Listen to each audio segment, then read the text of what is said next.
नमस्कार आदरणीय दर्शकवृन्दहरू, आज हामी माडी गाउँपालिका वडा नम्बर 6 नम्बर हान्निङ रिचा तोलमा गइरहेको ताराखोलादेखि हान्निङमा गएको पानीको झारामा छौँ र यो 2051 सालमा हालेको पाइपलाई हामीले विस्थापित गर्न गइरहेका छौँ र नयाँ पाइप हाल्ने हाम्रो योजना परेको छ। त्यसकारणले गर्दाखेरि हामी लगातार श्रमदानदेखि हामीले काम गरिरहेका छौँ। हाम्रा तोलवासीहरू, यो चाहिँ हान्निङ तोलवासी हो। हाम्रो पानीको अध्यक्ष पनि यहाँ काम गरिरहेको अवस्था छ र उहाँ पनि श्रमदानमा हुमिनु भएको छ। र अध्यक्षज्यू तपाईँलाई स्वागत छ। अध्यक्षज्यू, यो काम कहिलेदेखि सुरु भयो? यो हाम्रो काम 1 गतेदेखि, असार 1 गतेदेखि। असार 1 गतेदेखि हामी 3 दिनसम्म पाइप ढोलान गऱ्यौँ। हजुर। त्यसपछि हामी 4 गतेदेखि हामी खाल्टोमा सुरु गरेका छौँ। हजुर। र 6 किलोमिटर अब हामीले खाल्टो खनिसक्न सम्पन्न गरिसक्न लागेका छौँ। हजुर। र यो खाल्टो खन्नलाई हाम्रो आफिसले 3 किलोमिटरको खन्ने पुर्नीको पैसा दिनेछु भनेको छ। 3 किलोमिटर चाहिँ सर्वदानको कुरा छ र हामीले नेपालमा चलेको कुरा 10% सर्वदान हुने भएको हुनाले हामी सबै ठेकदारको रूपमा छौँ। सबैले त्यो पैसा आयो भने सबैले बाँधी चुटी खाने कुरा छ। कति बच्छ कति के छ त्यसमा म पनि लागिरहेको छु, म पनि हिँडिरहेको छु र यो असाध्यै राम्रो छ। जनताले धेरै काम 8-10 दिनभित्रमा धेरै कुरा सम्पन्न भएको छ। अनि अध्यक्षज्यू, यो तपाईँको यो जुन जनताले श्रमदान गरिराख्नु भएको छ नि, यो कामप्रति तपाईँको के छ भनाइ? मेरो असाध्यै खुसी छ। किन भन्दाखेरि जनता सरकार हुन्छ, सरकार नै जनता जस्तो लाग्यो।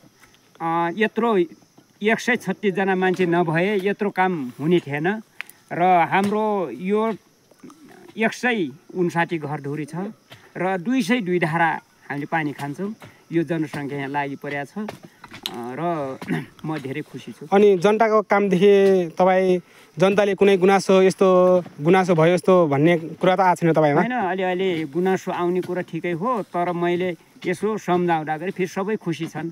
र हाम्रो सबै 13 ग्रुप छ। 13 ग्रुपमा 51जना त्यो ग्रुपभित्र एउटा अगुवाई इन्चार्ज जस्तो बनाइएको छ। मैले सिङ्गै 13 ग्रुपलाई हेर्ने गर्दछु भने 13 ग्रुपभित्र पनि इन्चार्ज भएर चलाउने काम भ्याएको छ र असाध्यै राम्रो काम भइरहेछ। त्यसको मतलब कुनैमा त्यस्तो काममा समस्या हुने, त्यसपछि काममा ढिलाइ हुने त्यस्तो काम त भएको छैन? भएको छैन, छिटो भएको छ काम। अनि कहिलेसम्म सिद्धिन्छ र यो काम? अब हाम्रो आज 12 गते भयो के र? हजुर।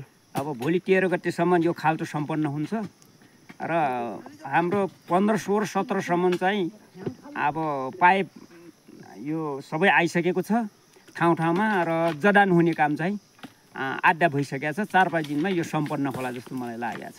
अनि अलिकति आर्थिक कुरालाई पनि जोडौँ। यो चाहिँ बजेट कहाँदेखि समावेश भयो, कहाँदेखि माग भयो, यो कहिले माग भयो? यो प्रदेशबाट आएको बजेट हो। हजुर। र यो बजेट चाहिँ 50 लाख हो। हजुर। र आफिसले चाहिँ पाइप खरिद्ने काम भएको छ। यो आधिकारिक कुरा अझै सबै थाहा भएको छैन। अहिले यो कुरा म भन्न सक्दैन र पछि जति आउँछ त्यसमा चाहिँ मैले छर्लङ्गै पारेर सबै जनतामा देखाउने गरी काम गर्नेछु। हजुर, धन्यवाद अध्यक्षज्यू यो छोटो समयको लागि। र हामी काम गर्ने तिर पनि लाग्छौँ। श्रमदान गरिराख्नु भएका हाम्रा हुनुहुन्छ एकजना ठुलबाजी, तपाईँलाई स्वागत छ यस भिडियोमा। धन्यवाद। अनि यस कामप्रति तपाईँको के छ भन्नुपर्ने केही छ? भन्नुपर्ने केही छैन, बाँकी कुरा हामी गरिरहेकै छौँ, भइरहेकै छ। यो कामप्रति जुन अध्यक्षज्यूले गरिरहनु भएको काम जसरी बजेट आएको छ त्योमा तपाईँ सन्तुष्टि हुनुहुन्छ? सन्तुष्टिजनकै छौँ एकदमै।